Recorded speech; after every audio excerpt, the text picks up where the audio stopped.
Hey, everybody. Hello. What's up? Are we here? We're here. Good evening. You want to give them a rundown of what we're going to talk about? It's in the title, but might as well tell everybody. See? Yeah. See the enhancement back here? You can't hear me. Yeah, I like it.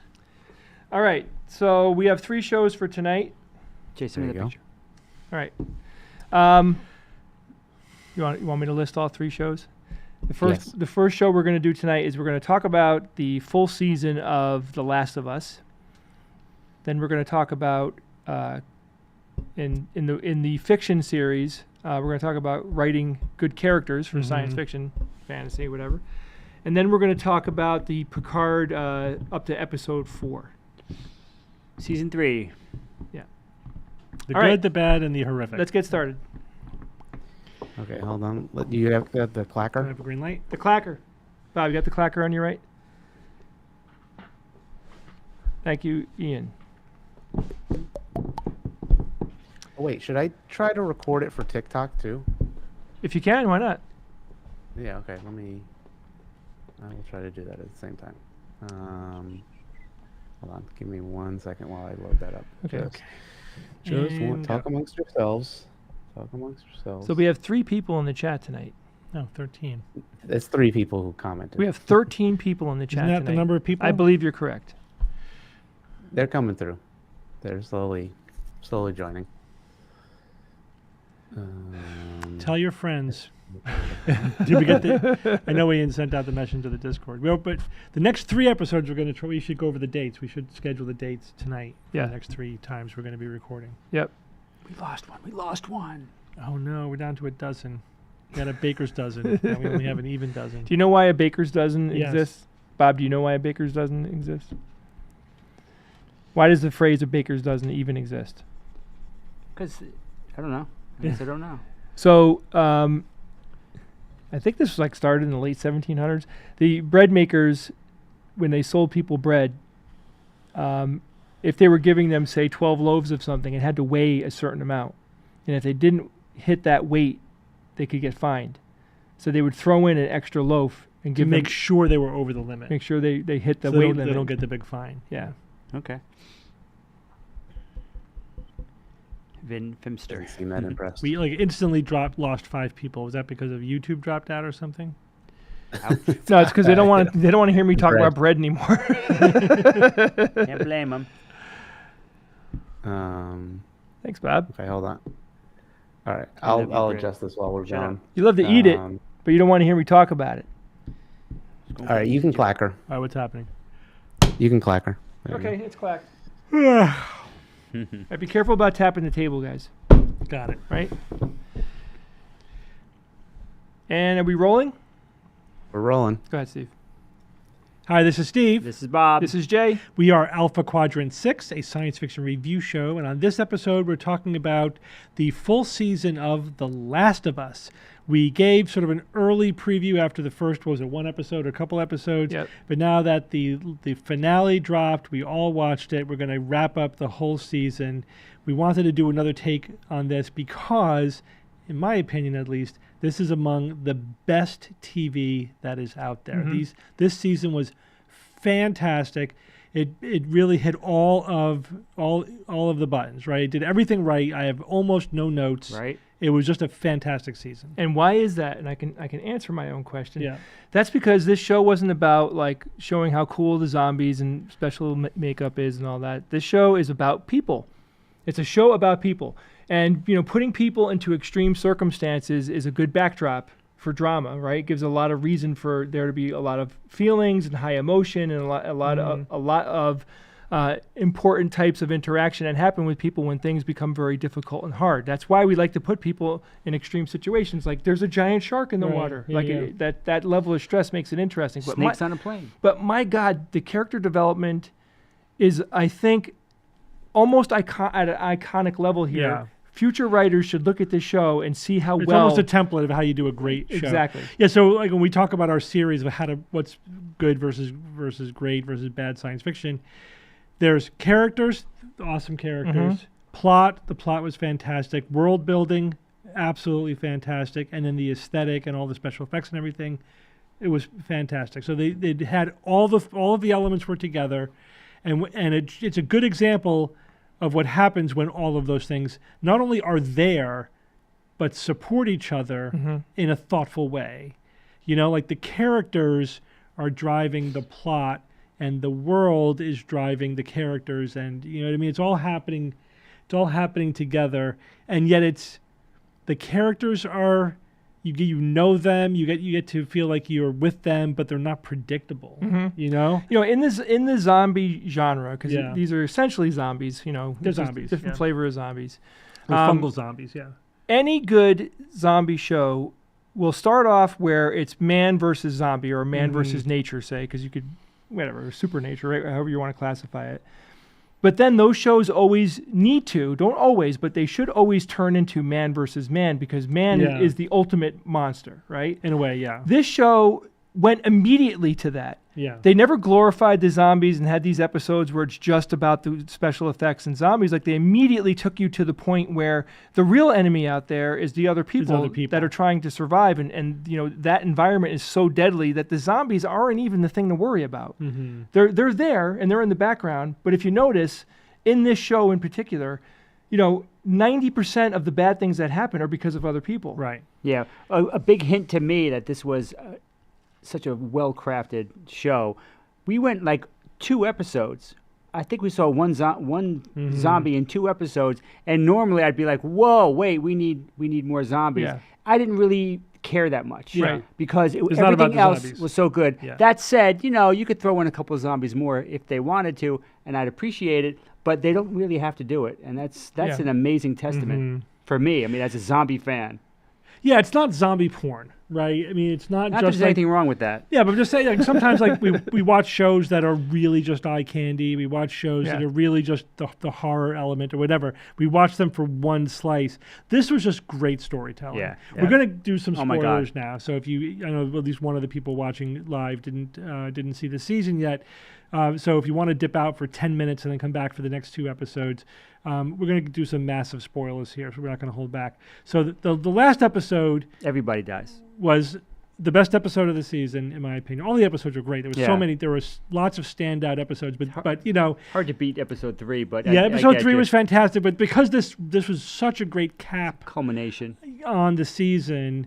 I mean, because it was the most, to me, it was the most emotionally powerful episode. Oh my God. Of the season. Well, we know the 2 main characters so much better now than we did at episode 3, and I thought I knew them pretty well back then. If you try to remember, like those are we didn't see much of the main characters, but you know, having Joel and Ellie turn this massive corner in their relationship, like it's been building the whole time. Yeah, she was cargo for many episodes. Ellie was cargo to Joel, and he repeated that over many episodes. Yeah, but he I think was trying to convince himself that she was cargo. Not like emotionally she actually was, because she never was cargo. But he had to convince himself that she was, because he wasn't ready to go there. He wasn't ready to have another daughter, because he couldn't stand the loss again. The loss crippled him. It's 20 years later. Hey, he's right. He's still crippled by that loss. We're in a post-apocalyptic world. Loving people in this world is dangerous. Is emotionally dangerous. Yes. So it makes perfect sense. I mean, he was emotionally crippled from what happened with his daughter. Then, you know, as we come to find out, he turns into a pretty bad dude. I don't know exactly what he and his brother were doing. But there was bad stuff. But there was bad stuff going on. He's killed a lot of people.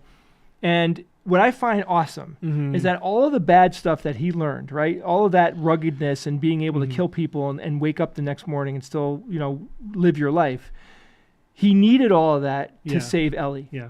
And when in that moment, when you're in the hospital and he flips that switch and he's like, I need to save her, and I'm going to do what I know how to do. And that means I have to kill everybody. And he has the skill set to do it. Again, that's good character building, right? The character has a history. He has a personality. He's got some quirks, and he's got skills. And we know what his skills are and his background is and his personality is, and we know about his personal demons.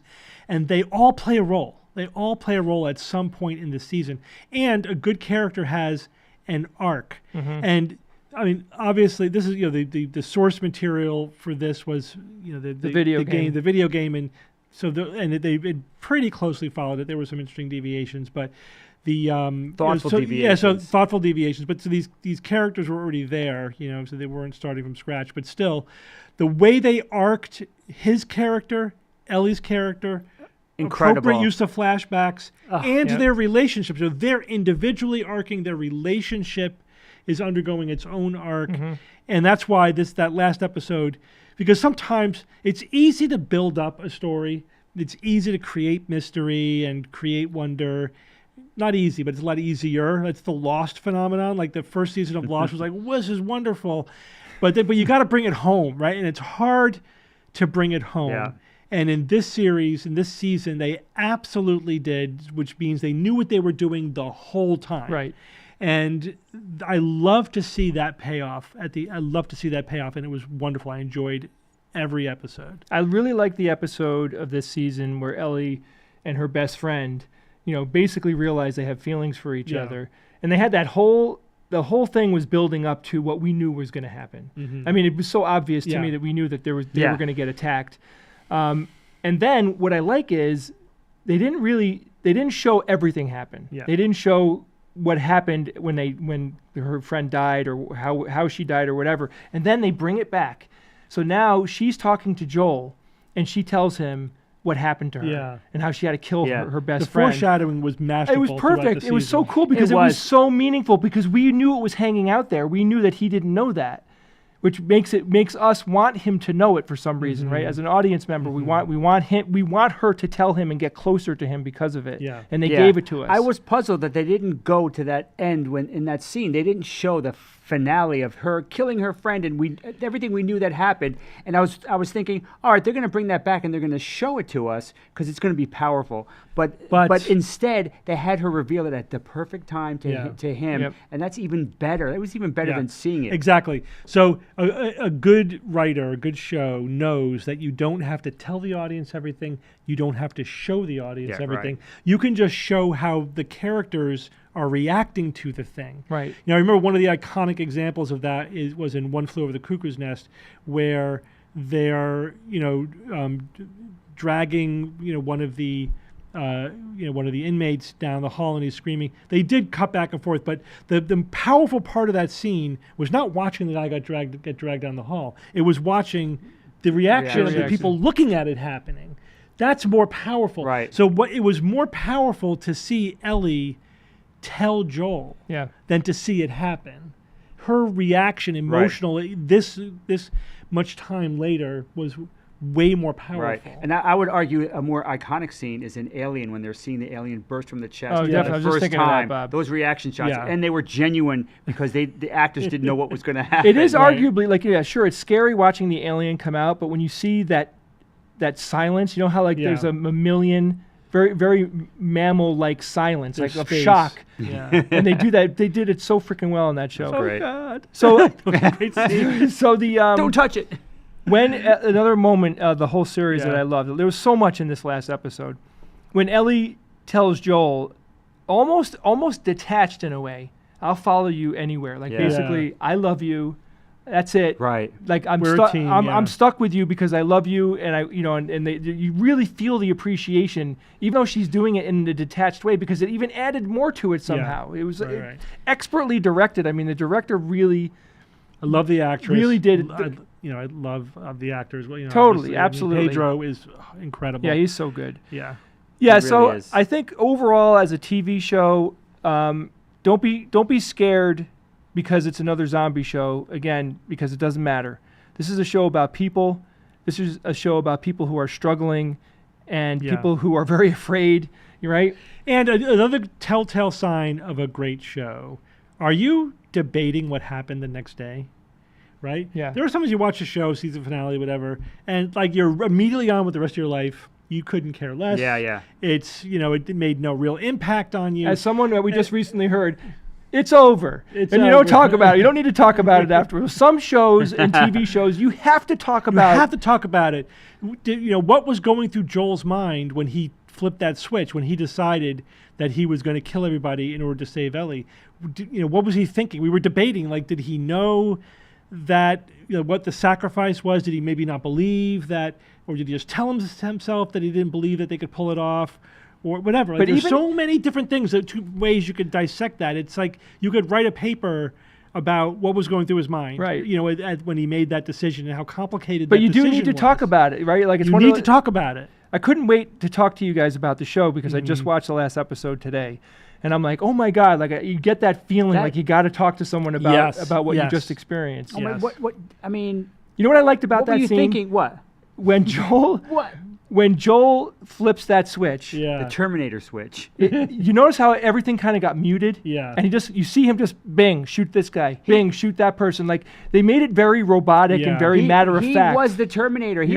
I was so thinking of that the entire time. That scene was powerful. Yeah. I'm thinking how, in the emotional rush of that scene, I'm thinking, how can I be a Joel fan now? The guy was basically murdered everybody. But they were going to kill his baby girl, including somebody who was unarmed, including probably the last surgeon on the earth, whatever. Like, how am I going to be Team Joel? But then you think about it, and you're like, it's not cut and dried at all. It's not cut and dried. There's so many reasons why ethically very complicated. He was somewhat justified, from a certain angle. It's not what you immediately think. But because holy crap. We know the world pretty well at this point, right? Because of the 9 episodes that we watch. Like, we know that the Fireflies are not the most competent crew. Like, they've been trying to do what they've been trying to do for a long time with no success, right? They didn't overthrow the local government. Mm-hmm. You know what is another aspect of the show that's so incredible is it's very hard to have a world where there's all gray. Mm-hmm. You know what I mean? In terms of the morally speaking. It's sometimes you need heroes and villains, right? Yeah. And it's very challenging to suck an audience in and to make you care about things when there's no pure villains and no pure heroes, but they did it. So you have like the Fireflies. Yeah, I could kind of see where they're coming from, but they're terrorists. And, the FEMA, whatever, the government officials. Fedra? Whatever, they're doing their best, but they're kind of Nazis now, but in an impossible situation, so you can kind of see it from their perspective too. And then there are the Raiders who are just trying to survive, and all right, they're assholes, but what would you do if you were in that situation? Doing what they have to and then survive. then there are communities that are surviving that need to get brutal at times, but you can kind of see that they would need to do that. The best villains. You can see things from their perspective, and they kind of make sense from their maybe warped perspective. Thanos is one of the best examples of that. Exactly. There are tons of villains like that. We'll be talking about that in the character episode that's coming up. But this show is like there's all these pieces interacting, and you could they all make sense from their perspective. But in this this world, it very complicated. Joe and Ellie are our people as the audience. Yes. They're our people, so we're rooting for them. Yeah, but I totally get what you're saying, Steve. Like I got almost every group that they ran into, they're just simply doing what everybody's doing. Like they're trying to they're scavenging for artifacts. Totally. They want food. They want guns. Think about it, you set up a situation where, like if I told you at the beginning of the season, there's going to be an episode where people are going to be trying to kill Ellie, and you agree with them. Yeah. Right? And you can maybe imagine what that scenario might be, but still, you didn't see that coming. But that's an incredible setup. Sure. I mean, I can make a very good argument why it was worth her losing her life to maybe save the world, right? I mean, the stakes don't get much higher than that. But to Joel, because we know his backstory, which is so important to why we appreciate this show so much. Yeah. Because we know his backstory, we know that girl, that young girl means so much to him, means more than anything that could possibly mean to him. That girl all of a sudden became the center of his universe. Right. This timing was so tragic too, because he basically just flipped the switch for her. It was coming, and it was a soft switch. It was happening the whole time. It rushed out. It rushed out. He's talking about teaching her how to play guitar. He's asking her to do puns with him. All this stuff was coming out of him right before all the shit hit the fan. But look what happened in that previous episode, right? So first of all, Ellie is not the easiest person to get along with. She's very snippy. She's snarky. She's got a lot of things in her personality that she's got armor up. Yeah. Well, think of her life. Of course. She was born, But she was almost murdered and raped in the same day. Yeah. And Joel saved her. And I think what happened was anything that was left in her that was defending her against her having feelings for him melted away. And as soon as that happened, it made his next step very As easy. she said, everyone I have cared about is gone, has left in one way or the other, Right. except you. That he became her anchor in a Mhm. very important way. And I think we can keep going, but I think we've probably said enough. If obviously, if you're listening at this point, you probably have already seen the whole season, I hope.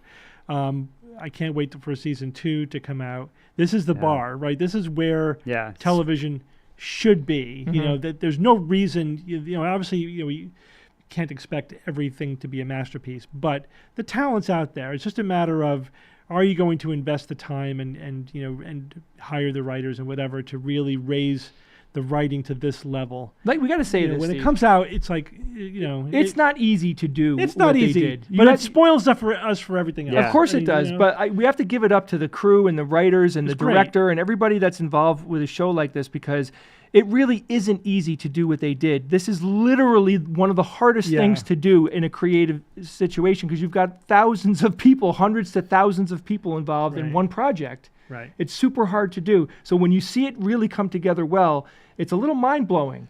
But most of the time we see it utterly fail. I mean, look at Lord of the Rings. I mean, I really wanted to love that show, but like they didn't get even close to getting over the hump with a show like that. But you get another zombie show comes out, and next thing I know, I'm like drooling when I watch the TV. I love it so much. Yeah. Yeah. It's all in the writing. It's on the writing. Yeah. The subject matter doesn't really even matter. You're right. It doesn't matter It where is, the if good setting writing is. is good writing, good characters are good characters. Everything else is just the substrate. It doesn't really make it a great or not a great show. So I give this show on a scale of 1 to 10. I'm in a 9. I haven't given anything a 9 ever. I mean, I don't know why I would not give it a 10. I'm trying to think 9+. what would. There's always something that can always be better. I hear you, but I can't think of anything that I would. You're right. That I would knock it down. Maybe more nudity, Yeah. I mean, maybe next season might That would have been be gratuitous. That would have, I think, would knocked it down. next season might be even better because we know these characters so well. Yes. And we can look forward to the idea that they already wrote the video game, right? There's already the video game I think is season 2. So think about that. They're getting another plot and they're going to turn it into a screenplay so they can film it. And they get another chance to even make it better. That's why when you say they made changes, I think that they make changes to make it work better on the screen. Very deliberate. Absolutely. All right, if you enjoy this good. show, guys, I enjoyed talking about this TV show a lot. If you enjoy this show, why don't you head on over to Alpha Quadrant and the number 6.com. That's our website. And on that website, you could see the fact that we turned this show into a podcast, and then we've got about 100 other shows that we've made. I think we broke 100 last week or a couple weeks ago. So go to Alpha Quadrant and the number 6.com. And you know what? If you really, really enjoy the show, consider becoming a patron and help us keep making these shows because we love doing it. We'll see you next week. All right. Good job, guys. I hate gushing, but I don't. I just had to do it. Every once in a while. I loved it. I did. Yeah, I'm trying to think of anything. It was just so masterfully written. Again, it's like there's shows that, like, they're like, okay, I kind of enjoyed that, but then the more you think about it, the more you don't like it, like the worse it is, like Ant-Man. And then there are shows like the more you think about it, the more awesome it gets, because you start to make connections, and you know what I mean. And then you watch some of the other reviews online that really take a stupid deep dive, like crazy deep, and there's a lot going on. And there's connections that you don't even see and you never were going to see, or even just nice touches like, oh, what a great idea that they put this in there and that in there. It's so thoughtful and well done. It's nuts. Yeah, someone in the chat said that it's very close to the game. It was very close. I saw a video where they show the game and then they show what happened on TV, and it was like shot for shot. Some shot for shot. Which I think is fine because storytellers already did a lot of this work. I mean, they basically had the blueprint for their show completely done. Yeah, I mean it was scene for scene in terms of like the superficial plot, but they added all of the emotion and all of that the character, the really hard stuff. the hard stuff. Yeah. All right, let's move on to our second episode. This episode is going to be about writing good characters for fiction. Yeah. What's the formal title of this, by the way? So, what was the title of the first one? It was World Building. But it was the elements of good science fiction. I wrote in the title Science Fiction World Building. Yeah, but I think the series is the elements of good science fiction. We gotta. Well, we'll say that. All right, you guys ready? And this is character development. Yeah. Ian, are you ready? I can't hear you, brother. Can't hear you. I gotta move my foot. Ian. Owen. I'm gonna call you. All right, I muted myself. No, I was muting Blah. myself. Okay. Okay, go ahead. You ready? Hold on, I gotta mute my phone. Here we go. Okay. Good? Good. Ready? Mm-hmm. Hi, this is Steve. This is Bob. This is Jay. We are Alpha Quadrant 6, a science fiction review show. This episode is part 2 in our 4-part series on the elements of great science fiction and fantasy. The first episode we talked about world building, and in this episode we're going to talk about character development. Character development is one of the, I think, obviously the most important parts of any good story. If you don't have good characters that you care about, that are interesting, then it doesn't matter what happens. You don't feel anything. You don't feel anything. Yeah, the saying goes, bad plot can be saved by great characters, but bad plot. No wait. But yeah, bad characters can't be saved by a good plot. No, good but a great plot. I know the end now. A great plot cannot be saved if you have horrible character development. Yeah. So have you ever watched a movie? Not symmetrical. You're watching the movie, and you're in about 3 minutes, and something doesn't feel right. Yeah. Something's off. Something's off. I can give you a perfect example. With The Last Airbender, the movie. Don't get me started. I couldn't believe how soon. Watch that? How soon? I mean, I was 30 seconds into the movie, and I'm like, oh, it's all wrong. It's not working. It's not working at all. Right from the get-go, the character development was so epically bad because the special effects were amazing, the setting was amazing. There was all these things that were there that I should have been appreciating, but the characters were wooden. You couldn't. I didn't care about anything. And the thing is, the source material was a cartoon that had great characters. I know. What the hell? They blew it. They started with great characters. All right. So what are the elements of a good character? And we're not going to give you a writing tutorial, but just in terms of just appreciating a good character, characters need to have a personality. Obviously, they need to have a backstory. They need to have details. Like when you're writing a good character, you need to answer questions that you might not think that you need to answer. Like, what's their favorite food? How do they dress? They should have flaws. Oh yeah, what are their quirks? What are their flaws? What's important? Yeah. What's their motivation? What are they scared of? Right. Right. What are their skills? Right. What skills are there? Because all these things could come out. Like we have like the Mandalorian hates droids. It's a little detail, but there's a history to it. There's a reason why he hates droids, and it comes into the plot.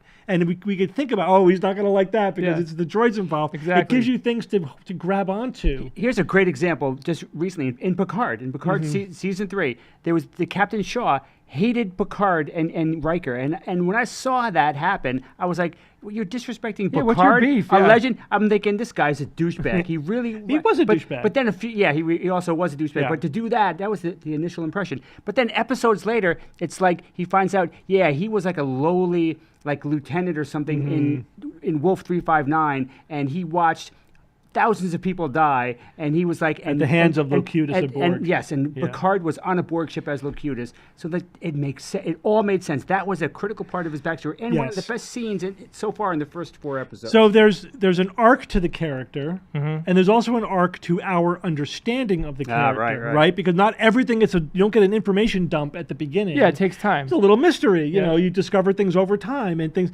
I think one of the best characters that had that simultaneously the characters going through changes and our knowledge of the characters going through changes is the Kingslayer from the Game of Thrones. My right? God. Yeah. Wonderful You character. hate his guts. You go from hating his guts to loving him. Yeah, I was rooting for him at the end. Yes. Yeah, for him at the end. I mean, and it was the same guy the whole time, but although he did evolve in a good way, he's still the same character, and you're debating his decisions at the end of what's he going to do, and it's really interesting because it's a very compelling character.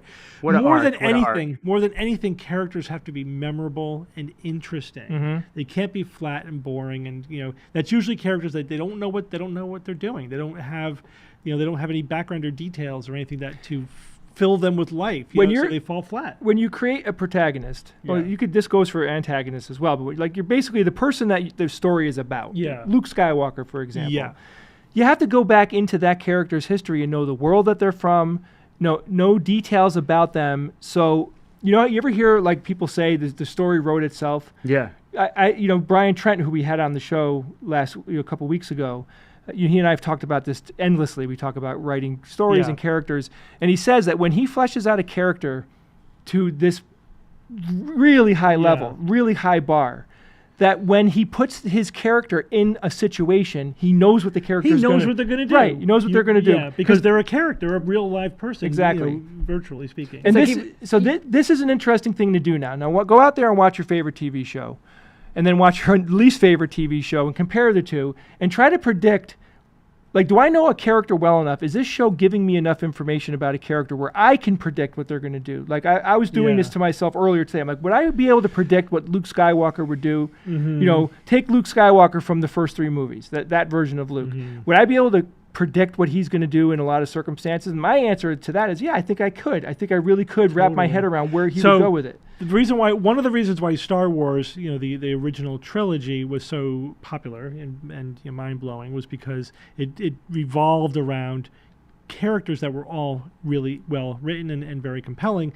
And I was reading one review of the various Star Wars trilogies, and they made a very good observation, which was they said, here's an exercise. And this tells you like how well the characters are developed.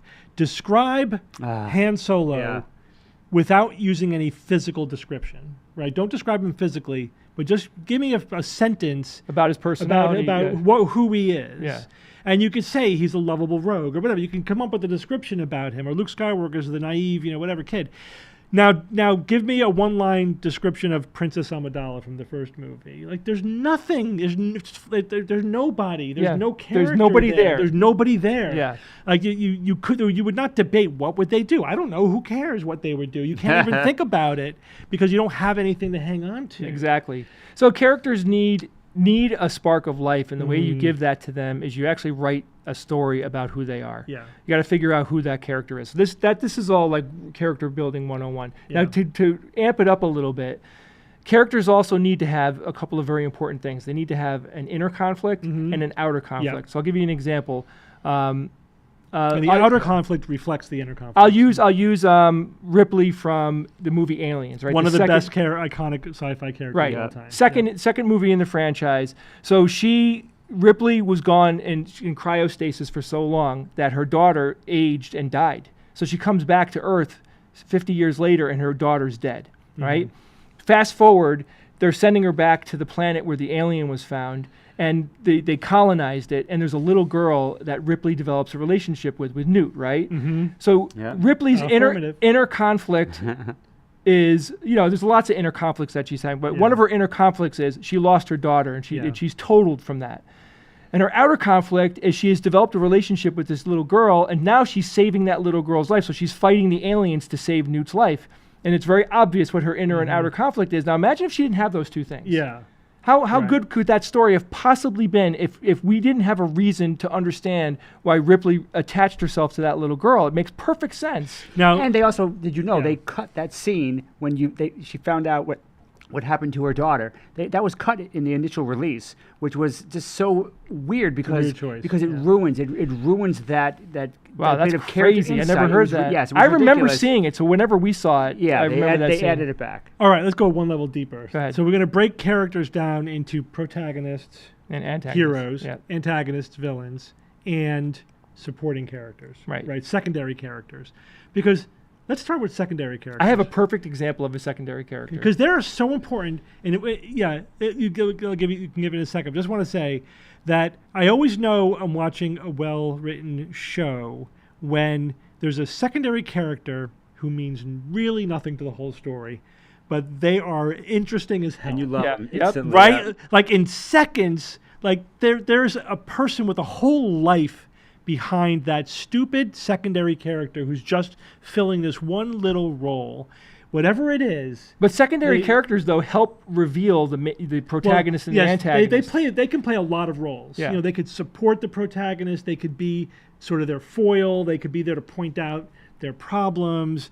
They could create problems for the like protagonist. Malfoy is a foil to Harry Potter, right? Yeah. But he's more of a villain though. Kinda. He's not the real villain. He's at the lower tier. He's not really. All right, I'll give you a perfect one. This is my favorite, one of my favorite of all time. Secondary? You might not agree with me right away, but let me explain. Admiral Piet, Star Wars, right? Think about it.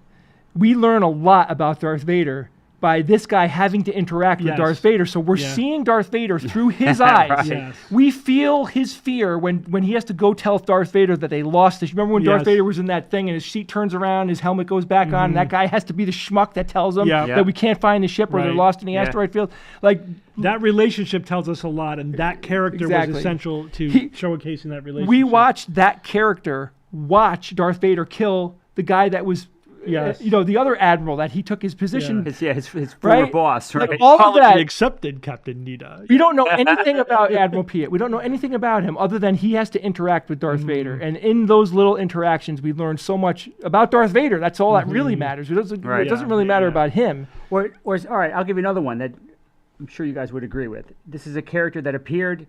It was a short scene, and it was so compelling that it exploded into another movie or something? Series.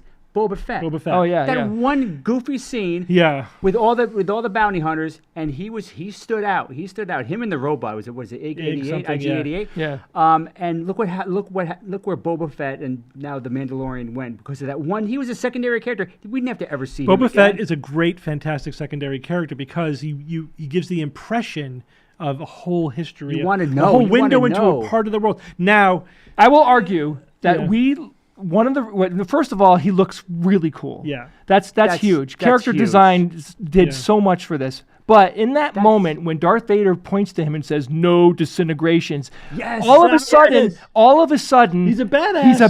He's a badass. Right? And he's like, okay, whatever. All right, but here's, and again, this is Star Wars because the different trilogies were so different. It's such a good internal comparison. So you had the bounty hunters from Empire Strikes Back, who were all like, each one is more fascinating than the other, but with the pinnacle of Boba Fett. Then you go fast forward to Kylo Ren, right? Do you remember that Kylo Ren had a crew? Yeah. Remember that? Right? So the Knights of Ren or whatever. And we didn't learn anything about that. They were nothing. Yeah, they were nothing. Completely absentee secondary characters. That was an opportunity for so much just layering and intrigue and interest. Like, we should have looked at at those characters and go, that guy's got an interesting history, and there should have been looks and things like, it should have been totally engrossing. Well, they were nothing. They were worse than red shirts. They were worse than red shirts. They did it very well in Rogue One. Yeah. The people that she was hanging out with, like that crew that went, I can't remember the names and all that stuff, but you look at them and they're iconic. You remember them. You know what they look like. They have little personalities going on. And the robot? Yeah. Hello. Exactly. So secondary characters, I think, are a massive color to the story. Right. And they give us the opportunity to reveal things about our protagonists and our antagonists. Yeah, they're incredibly useful. It's very tempting to treat them as window dressing and sort of underwrite them, but that's a mistake. And I can always tell lazy writing when that happens. And when I could tell that the writers invested a lot of thought into a very brief secondary character, I know that they're invested in it. All right, so let's talk about heroes. What makes a good hero? And we're going to talk about our favorite heroes of all time, of all science fiction. So, pulling off the elements we've already said, obviously there has to be something heroic about a hero, though they can be the reluctant hero. That's a very common theme, the reluctant hero. There's the Boy Scout hero, again, the reluctant hero, the anti-hero, he's kind of a bad guy, but he's in and I would argue, for example, that the Mandalorian's kind of an anti-hero. He starts out as a bounty hunter.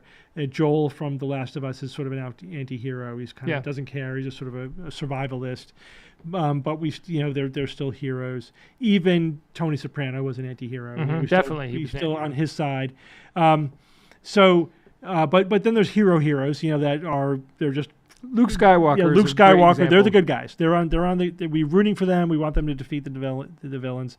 But an interesting hero, right, has flaws. They have demons of their own. They have quirks. They may have a checkered past. There's something about them that makes them flawed, and it's those flaws that make them memorable and endearing. Sherlock Holmes is an opium addict, was addicted and an asshole. Yep. Sherlock Holmes is iconic, for the flawed hero. Yep. And that template he became the template for so many other characters. Yeah, totally. And when he was written, I mean, he wasn't. He wasn't saying, "Oh, look at this awesome, super smart guy." He was like making fun of that whole attitude, wasn't he? I mean, the Arthur Conan Doyle didn't like Sherlock Holmes. Didn't like the character. He didn't think that, and he was surprised that he became so popular. Like, God, he's an asshole. You're like, you get that, right? But you wrote him so well that he's lovable. Yeah. Loved him. He became iconic. Yeah, right. That's why Doyle killed him off because he was sick of him, and then the fans made him bring him back. Made retcon. He wasn't whatever. But that's a great example of that. All right, let's talk about our favorite heroes of all time. Does anybody want to go first? Well, I'm gonna just throw out. I was going through the list, and one that hit me was interesting. Terminator. Yeah. All right, now wait, but the second movie. Who? Just Arnold Schwarzenegger is a Terminator in the multiple movies. I love him because he's a villain first, then he's a hero, and then there's also the whole duality of the flesh human on top and the evil robot underneath. To me, all that mashes together into an awesome character. Sure, he wasn't, the acting wasn't great. Maybe the writing wasn't stellar either, but the character itself, of course, it's robots, science fiction. Yeah. I love robots. I own like 100 of them, 200 of them. And so I think he's a fantastic character because he embodies like the spectrum. So much of the spectrum. I agree. It was brilliant to turn an iconic villain into a hero that we then is fighting on our side. And like all of the things, because we're getting a little bit ahead of ourselves, but villains are supposed to be more powerful than the hero, right? Yeah, usually. Right? Yeah. And so now all the things that made us afraid of him, it's like, but now he's our guy. Yes. Yeah. Now he's on our side. It was brilliant, actually. Yeah. It was brilliant. And it kind of took care of the other issues. Are we talking just sci-fi or basically any movie? Any speculative fiction. Anything. Well, I mean, I think Rick from Casablanca is one of my. He's a kind of an anti-hero in a way, but the evolution of that character ends up being pretty extraordinary. I just absolutely love how broken he is. I mean, talk about a well-written character. Oh my God, his history is so complicated and interesting. I mean, I just absolutely adore that movie, and I love that character so much. I mean, he's so heartbroken. You feel every single thing that's going on in his heart when I watch that movie. Yeah. And then I have to give a shout out to Conan. I think that character is so interesting. The way that Arnold played him in the movie was fantastic, and I think that he's also a complicated character that has a really interesting background. We get to see what happened to him. Why did he become this character? We see his childhood, right? And we know why he is this character, and he has a lot of he has a lot of things going on. He's not stupid at all. He's a very intelligent character. How about you? The Doctor.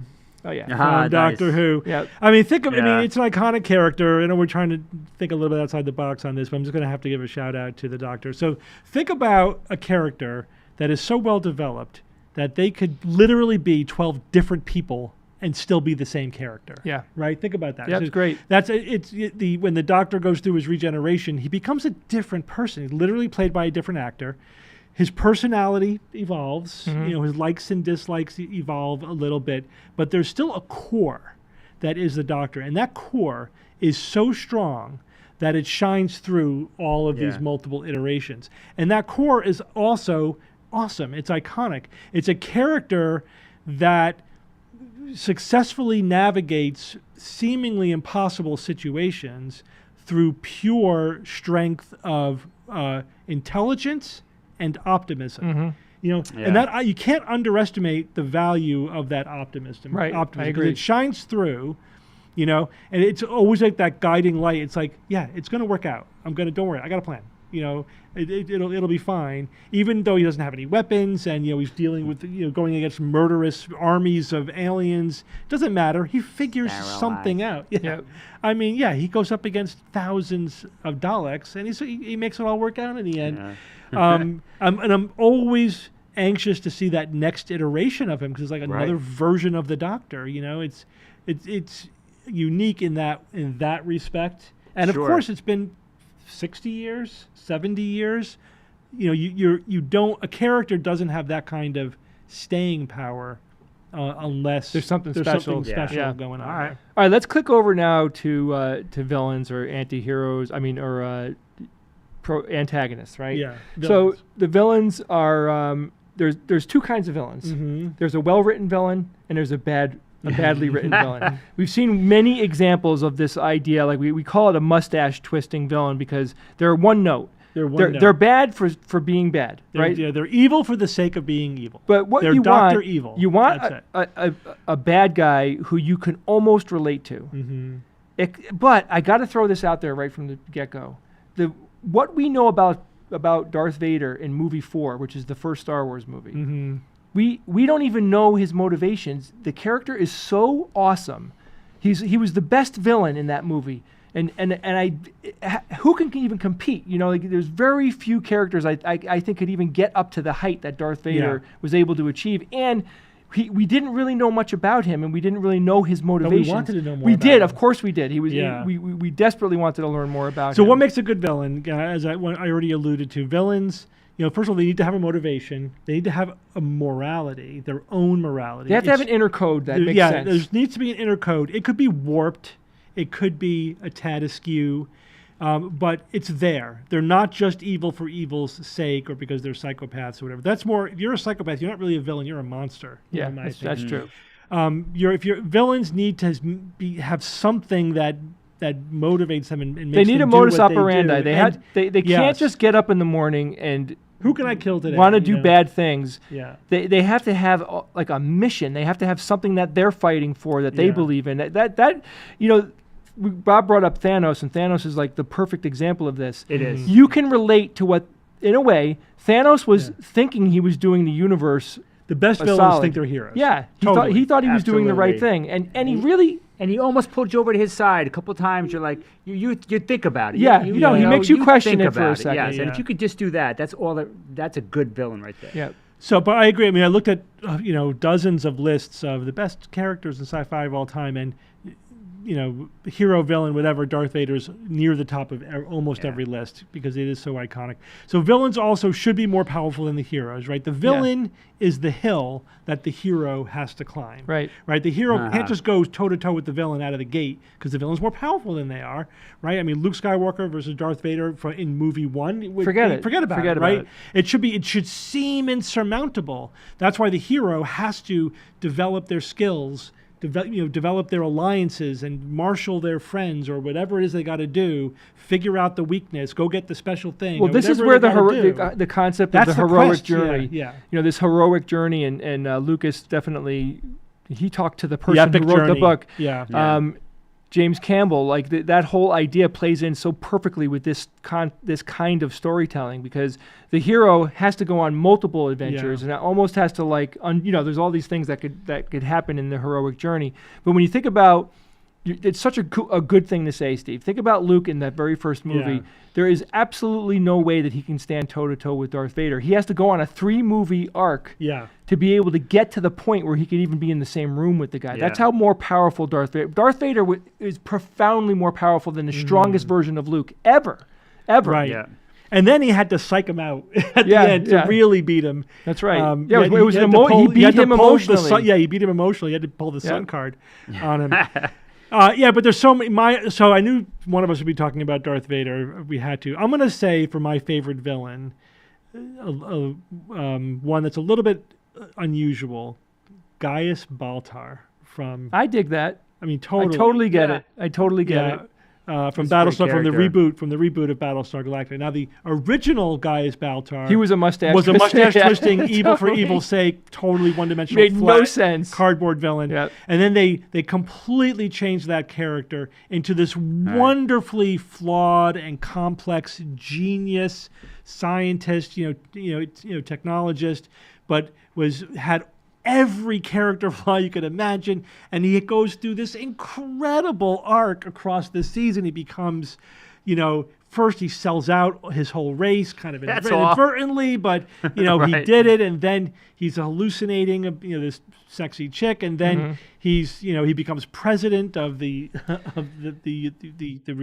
ragtag remnant of the humanity, and it's like, what's he going to do next? And all the whole time. It's like he's, his motivations are so complicated and flawed and twisted, but he's really likable and compelling. Yeah, I loved watching him. I mean, when Yeah. you think about him as a villain, and pick any James Bond bad guy, right? James Bond villains are cardboard cutout. Yeah. They're cookie cutter bad guys. Like they have a lair and they have a weird thing on the, Got something's the wrong cat with their in the lap, Yeah. You're right, but when you compare that to Baltar, like Baltar, you actually want to see him on camera. Like you Yeah. really don't want to see the Bond villains that much. They're not interesting. They just look They're cool. a but foil. They're a That's just foil. yeah. There's nothing there. But with Baltar, you're totally right, Steve. Yeah. That character had real depth where you actually want to hear what he say. He was intriguing. He was. Yeah. He sometimes make you think. Compelling. He does make you think he's the good guy sometimes. Yeah, right. Even after we've seen him do atrocities, you're like, oh yeah, I remember like a few times during that show where I'm like, I think I agree with him right now. Right. You have anybody you want to throw in to the mix? Terminator covered both, I think. Yeah. So in terms of a villain, and Thanos, for me, it would have been Thanos. Yeah, We covered Thanos. that as well. He is the apex. I Right. mean, not only was he just so well acted and so interesting and compelling, but also there's also the little tidbit that he's probably the most powerful villain of Ever. all time. Yeah, he was. Controlled Once he got reality the and gauntlet, time. Yeah, with the yeah. gauntlet, forget it. Even before he had all So, the I mean, gems talk that about he a had. hill. Talk about a hill. That was Mount Everest you had to climb to get over that. And when They failed. did. They failed. Well, they initially They failed. did. They had to time travel to fix Yeah. it. So yeah, it was a big failure. Right. There are so many other characters I think that we should mention that represent aspects of great character building. We have to mention Spock, right? Of course. Spock is an absolutely iconic character, and what made him. So, in this also is Spock is a uniquely science fiction character because he's not human; he is an alien, and that introduces another element to the character. How does their alien species, like whatever they are, how does that contribute to their character development? That's Exactly. part of who they Yeah. are. And that then in science fiction, you get to explore an entirely different layer. And also for villains, being alien or being not human, and there's different ways you could be not human, can give them that twisted morality that makes them a villain. I think the best example, and somebody did bring it up in the chat, is Agent Smith from Yeah. The Matrix. Yeah, it's right? a Agent perfect Smith example. is a wonderful villain. Wonderful villain. Fantastic. And because he's not human. Why would he care what happens to humans? He doesn't like the way we smell. Yeah, we stink. It's the smell. Yeah. So and that's a Yeah. great scene where you realize, wow, he really hates humans. Yes. He really hates us. And that, why wouldn't he? He's a program, and we're just, We're infiltrating his world if you think about it. That is a fantastic villain. yeah. All right, I got to throw one more out. Babylon 5, Jakar. Yeah, I was he thinking was a of Jakar. punk. He was a punk villain. Great He- arc, He great was arc. one of the best arcs, I would argue. Yeah. At the end of that series, you love him to death. He's fantastic. I think how fascinating that is. He Oh my went from God, he went was- from a villain. He was legitimately a villain Yeah. and Yeah, he's a bad a guy. guy that you don't like, and then he turned into a hero. Yes. How cool is that? From And many angles, he was a The hero. Centauran, what was his name? He started out as a hero Yeah, and and turned he- into a villain. that's right. They kind of Yeah. swapped places. Right. That was really interesting. And neither of them are human. Of course, they have their own history with each other. And again, that brings in that gray zone of, a lot of it is subjective and it depends on where you're coming from. And it is, how everyone's the hero of their own movie. And sometimes it's very sectarian. You know what I mean? It's like, and that the thing that science fiction is able to do is give us characters that are enmeshed in their world. And their world is not human. Yeah. And it's not from Earth, or maybe it is from Earth, but it's not human. Then maybe they're a vampire or a werewolf or whatever. And that gives us a perspective you can't get any other way. Because we could say, but because we have a total outside perspective on, the science the fiction. conflict. It's Science so great. fiction is the perfect environment to explore humanity in. Yes. Even though there's Exactly. aliens and all that stuff, because I don't know, there's something about it that cuts to the bone in a lot of Right. stories. It just makes Right. it more intense. Yeah, Star Trek was all like social commentary, so much. Oh you yeah, know, and it- that's what the whole thing Where would is you put about. Kirk in terms of the hero rating? oh, he's up there. I mean, he growing up watching Jim Kirk. I mean, he was fantastic. The He was competency amazing. porn of Star Trek in general, but Captain Kirk was a phenomenal hero. Yeah, he's He had a moral code that you knew you could predict a lot about how Kirk would respond Totally. to things, You right? could completely predict what Yeah. Kirk Yeah. would do. And I, interestingly, and I know there's the whole Kirk and Picard debate. I actually like Kirk better than Picard as a captain, although I like Stewart better as an actor. But I did go through my own sort of transformation over time. Obviously loved Kirk when we were younger. Then when you get older, you're like, yeah, Kirk is kind of a jerk, and Picard is more of that mature sort of captain. But then, I then evolved back to, but when you really think about it, you go back and dissect the Kirk character, he was a better captain than Picard. He was following the code, more assiduously, more courageously, and with better, in many cases, outcomes. Yeah, for sure. And that's one of the things I really love about Where No Man Has Gone Before, that series, where they're getting a little insight, a little behind the scenes, like what would have happened in this episode if somebody other than Kirk man. happened. You realize you gain from a completely different perspective a greater depth of appreciation for how good a captain Right. Kirk really was. The swagger aside, he was, almost like the perfect starship captain. Yeah, in that universe, he's probably as good as it can get. Yeah. I can't wait till AI can generate another season. I am so glad you brought I am waiting for that. Yeah, so they'll take boy. Chat GPT, and then they'll take Midjourney, and they'll talk to those two AIs and say, make me another. I'll take the Next fourth Generation season. or Give me the ori- fourth season Yeah, of I'll take classic either one of Trek. those Star Trek shows. Make me a few more seasons. It's going to please. happen. Maybe not in our lifetime. All right, guys, if you enjoyed this show, Wait, I gotta throw out one more villain. One more villain. Another villain. There's no more. Dracula. Oh, Well, Come on, you mean yeah. Dr. Acula? Dr. Acula. Dracula. Yeah, come on. That guy's got legs. That's Totally, he's fantastic. got legs for a reason. You have to mention Yes. because, and again, it's different from so many other villains. Again, he's not human. His motivations are completely, Yep. to us, they're They're foreign. murderous. Yeah. But he's just looking to have a good meal. Mm-hmm. And Hang out. but again, centuries.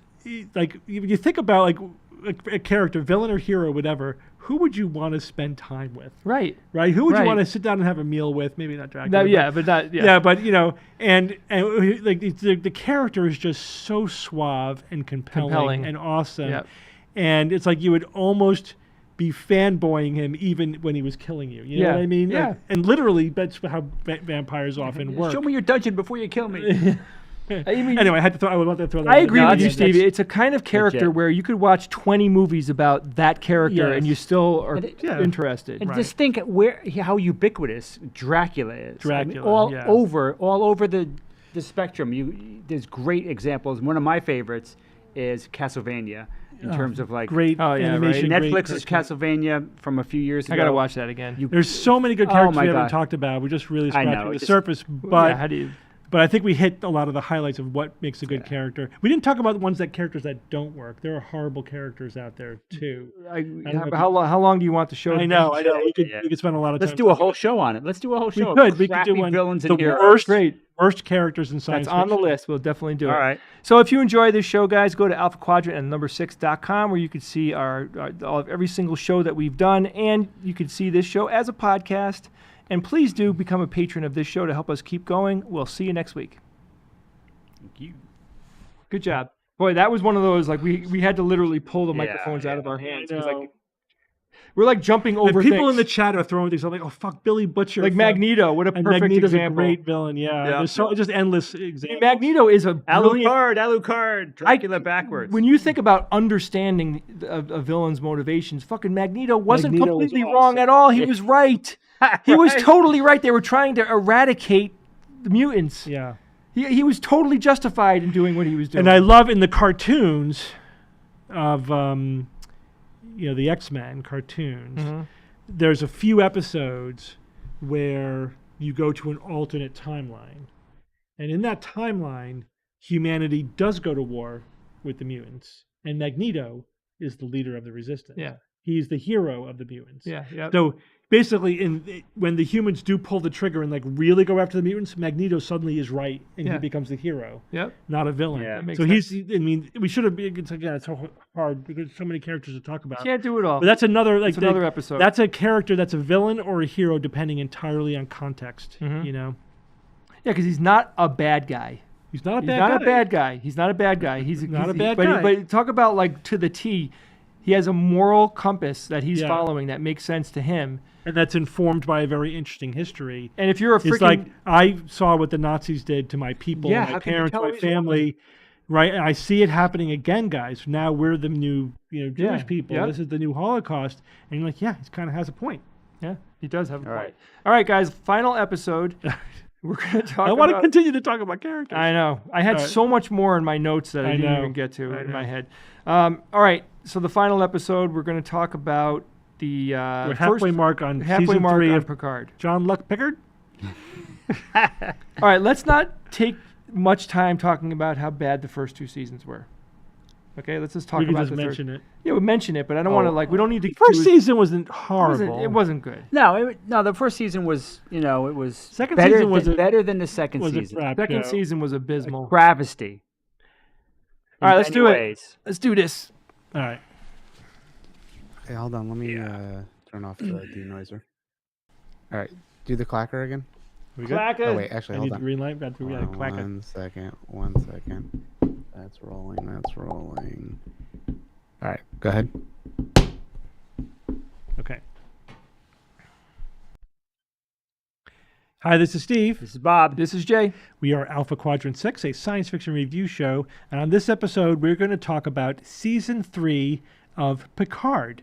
We're halfway through. We've watched 4 episodes.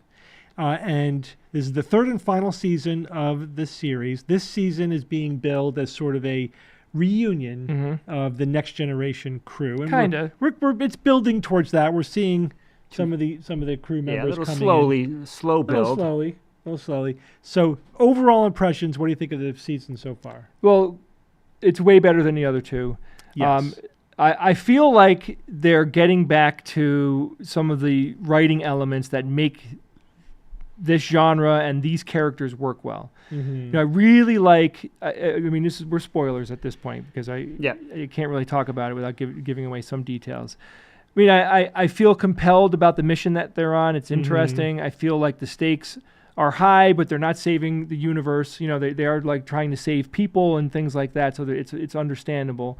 There's some type of group out there that's collecting really powerful weapons. They're going to do something bad, but I'm happy that the main plot isn't like we're here to save the universe, because I never want to see anybody save the universe again. I'm so tired of that. So I like that it's smaller. There's a lot of great storytelling going on here. Very good characters. I'm not completely blown away like, oh my God, but I'm thoroughly enjoying it. I feel like it's very Star Trek, which is a compliment, because, so many attempts at making Star Trek fail these days. So they finally got it. I don't know who the writers are, but they're doing a much better job. Yeah, one of the things, I'm thoroughly enjoying it as well. I think it's a vast improvement over season 2, which to me, in many ways, was a travesty. I mean, the first couple episodes were great, especially when they brought in the Borg. And then, let's set 90% of the series or the season in the 2020s. I mean, I want to watch science fiction. I don't want to watch our characters from the future walking around in modern day. It was, to me, that Talk was about just a no-brainer. ridiculous. How about this? In Star Trek, never time travel again.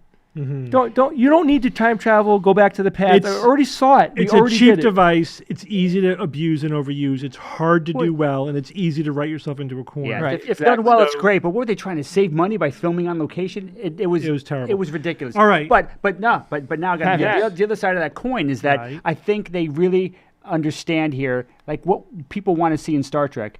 I want to see people in a ship in space. How about a starship? For a good chunk of the time. That's isn't that critically Exactly. important Give me- for what Star Trek is? In my mind, that's got to be in there. It's part of the brand. A lot. It's part of the brand. They basically, what show better illustrates people in a ship doing things, right? Yeah, Like they doing need to stuff. do it.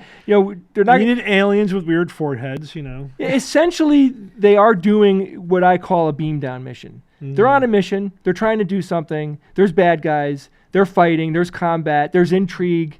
There's a lot of good There's character cool ships. interaction. I mean, Titan. What a cool ship. Titan is a beautiful iteration of the Star Trek. Totally agree. I love the ship. Absolutely. Love it. So I think right. they did some very interesting things in here. We don't know who really the villain is. Like, we don't really know who this organization is or any of that stuff. But Changelings, remember, right? Yeah, Well, we there's don't- two really, Yeah. and we don't know how. There's multiple different leads, and we don't know how they're interacting. Right. So we know Yeah. that the the changelings, the Dominion, is involved in some way. We don't know if it's a splinter group or if they're making a play for the Federation again. Probably a splinter group. I think that's really interesting though, because they're again very interesting villains, and they have their bias against the solids. Again, Solids. great villain characters. We know they're the other group that stole this advanced tech, and now it's in the hands of the Raider woman, whoever she is, and Beverly Crusher is involved somehow, and her son is involved somehow, and she pulls in, Riker and Picard. So there's a lot of intrigue going on. I'm buying it. I'm enjoying the plot end of this. Characters. So again, they're playing off of a successful series with great characters, and. I don't think they're doing a great job on carrying those characters forward. It's a B level. It's a B level. It's a B level. It really is. But there was one giant, really massive violation.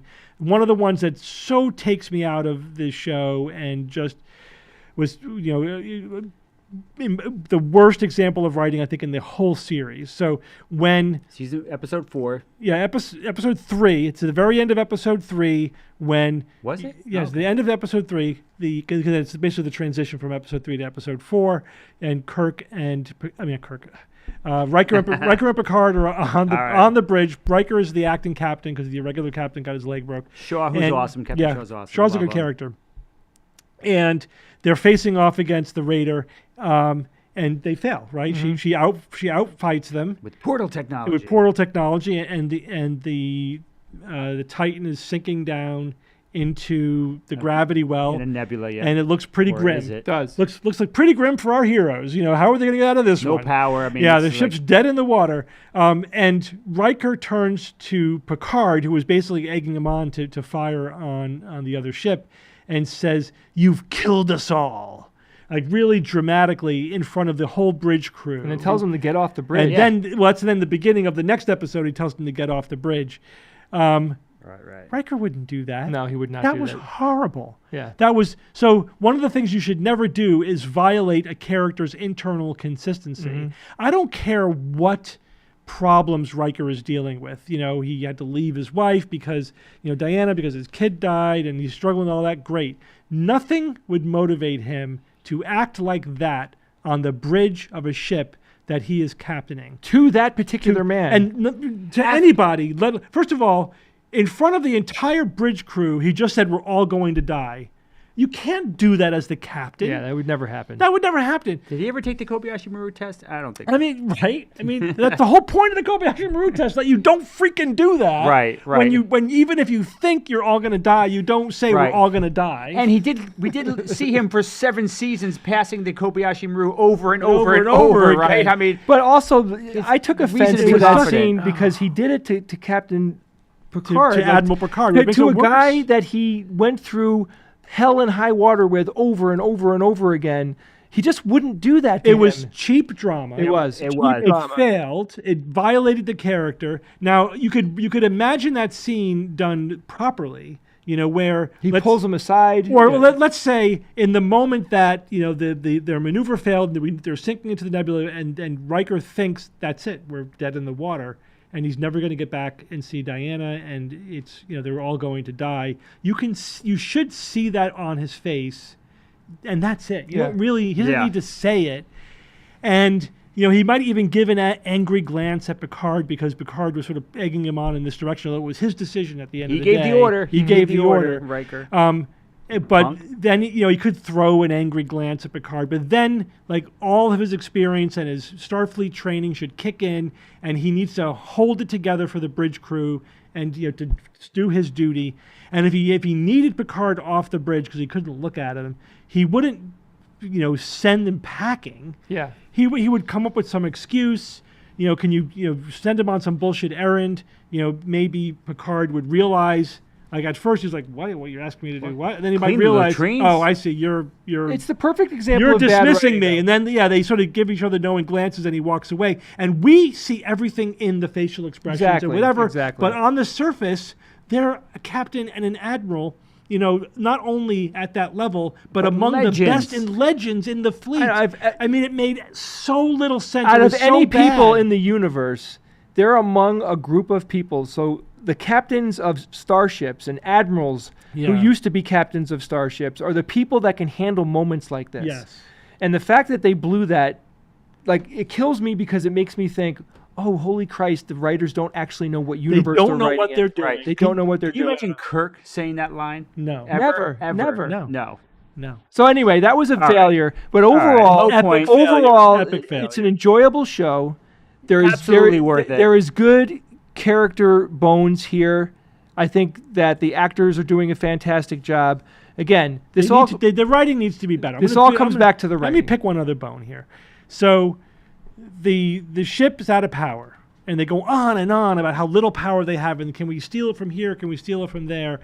And then they go to the holodeck, right, which is Yeah. a notorious power hog. yeah. Now they recognize that this is a problem. They I thought the being same thing. I writers. know where you're going. Yeah, you know where I'm going. So they do retcon it a little bit, which at least they did that. At least they didn't completely ignore the Yeah, fact they said that it they're has on the holodeck. its own It isolated has its power source. It has its own So isolated why not power tap source. into that energy source? Right. So, but thought they really, were going to do that. I thought they were going to do that. I know. But first of all, and the excuse. I mean, clearly they just wanted to be on the holodeck, and so they came up with that really stupid thin excuse. Yeah, it was bad. Rather than just putting them on a non-power hungry part of the ship to have the same scene, it doesn't matter. It didn't add anything to that. They scene. did. You're It totally It right. was They a did. bar. It was a bar. bar. There could be a bar on the ship. Like there 10 was actually forward. 10 forward. Oh my It God, was you're right. completely unnecessary in order to again pull us out. And then we're thinking like, really, they gave the highest priority to the holodeck so that if the ship is going down, they don't have a backup battery for the computer or a backup battery to reignite the warp drive. Yeah, they but- have it for the holodeck. But where's the It makes engineer no running sense. around with the tools going, I'm going to hook up the battery to the Hoosie Watcher to to the give backup- I would have bet money that's Me what they were going too. to do. That's and what I it thought never they were happened. going. You think, Right. all right, maybe they're clumsily setting us up for that. If anything, nothing. this is what they should have done. The frickin' holodeck is a puzzle-solving machine. Yes. You go into the holodeck and go, all right, guys, we have to simulate how we're going to save the ship right now. We Right. could do it on the holodeck because it will represent the mechanics Yeah, of the ship. sure. You know, that would have been interesting. That would have been interesting. We need to get power to the holodeck so we could solve this problem, but instead they had two people having a drink. You're so right, Steve. Right. It was Holy unnecessary. Christ. It was so But- stupid on so many levels. Again, lazy writing. It violates the fans' knowledge of the universe. It violates the world building. They violate the characters. Right. It doesn't make any internal and then sense. and then they, when It's the just moment terrible. passes, it's like it didn't happen. Yeah. That's the other thing. Like they barely. Oh, I'm sorry about that. It's like, oh my God, you guys had almost a relationship-ending moment there that you didn't. It didn't even Right. like dent them. They just went on like nothing happened. Right. The after we were talking about Riker and Yeah. Picard. Yeah. Then Riker confronts Picard.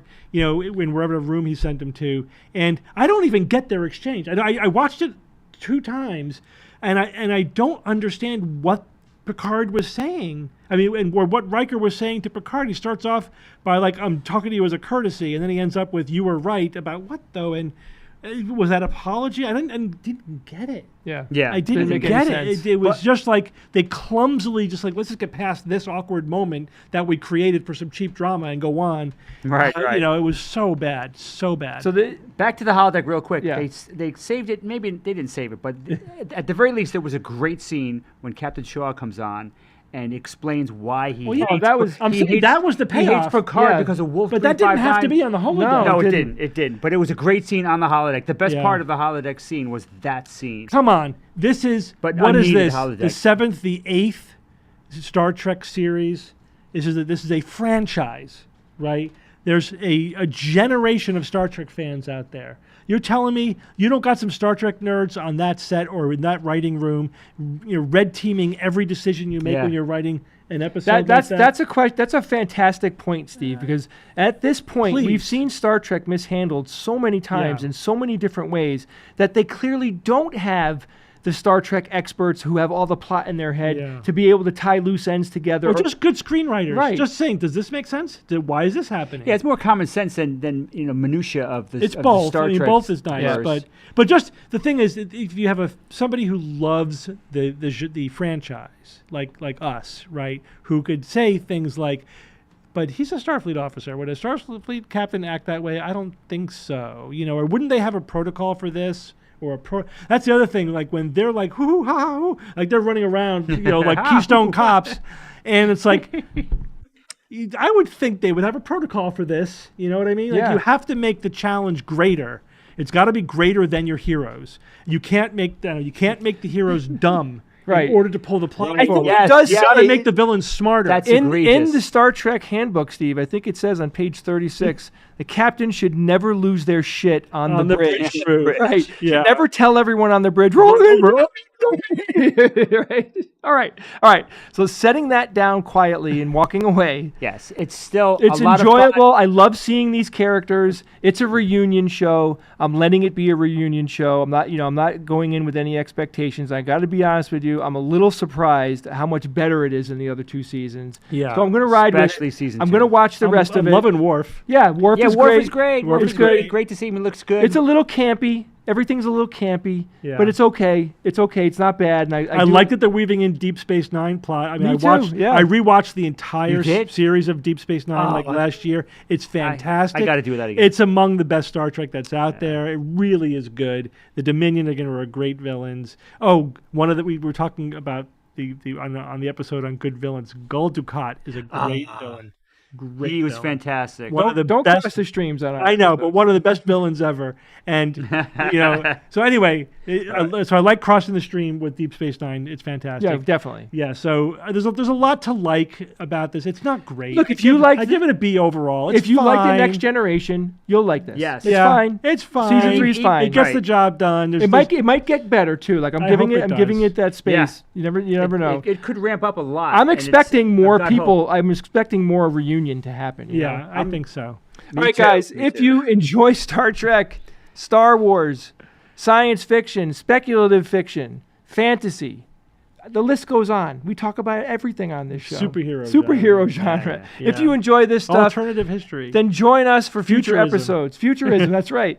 You can go to Alpha Quadrant and the number 6.com to check out our podcast version of this show and all of our over 100 episodes of this show. We have a really extensive back catalog. And if you enjoy the show as much as we do, then consider becoming a patron. You can go to patreon.com/Alpha Quadrant and the number 6, and we will see you next week. All right. Thank you, boys. Thank you, Ian. And somebody mentioned. Yep, no problem. Cool. You see Orville. Visto Tutti Orville in the, rocks. chat there? What's that? See Visto Tutti's in the Yeah. chat? Yeah, Tom. He's a tutti. Someday we'll meet each other. We'll buy each other beer. I'm looking forward to that. Anyway, don't all clamor at once. Everybody have a good night. Thanks for coming, guys. Hope Thanks you for coming. Good enjoyed it. seeing you. We'll try to give you more warning next time. Glad to see Steve hasn't been hoodwinked by the terrible writing and is actually calling it out for what it is, referencing his frequently glowing praise for I have Discovery. frequently glowing criticism of Discovery too. I was course. not. No, I did not have excessive praise for Discovery. That was a really problematic series. It was. There were pieces of it I loved, but We stopped watching it because it started. I know to suck. it fell off of it. Yeah, it was just, and they canceled it because it wasn't good. Season 3 did improve over 2 for sure. Yeah, it did. It did. I mean, it brought in Pike and Spock. No, it did. I mean, it season 3 The was best thing about Discover is that it gave us Where No Man Has Gone Before. Exactly. That It was my the, favorite. to give it the street cred that it deserves, it gave us the impetus to start this show. Right? We were excited about a new That's Star Trek true. show. We really Yeah. wanted to love it. We tried really hard. Yeah, we can't harsh on it too bad. It did create Alpha Quadrant 6. But also keep Yeah. in mind that when we first started this show, we were starting a brand new show. And we found our sea legs watching that show. Now Yeah. we know our way around doing yeah. science fiction review much better than the first season or so. Anyway, we're gonna talk your ears off all night. We all gotta get to bed. Gotta watch The Mandalorian. Good night, everybody. Bye. All right, bye-bye. Bye, Ian. Thank you, Ian. Bye-bye. Bye, Jack.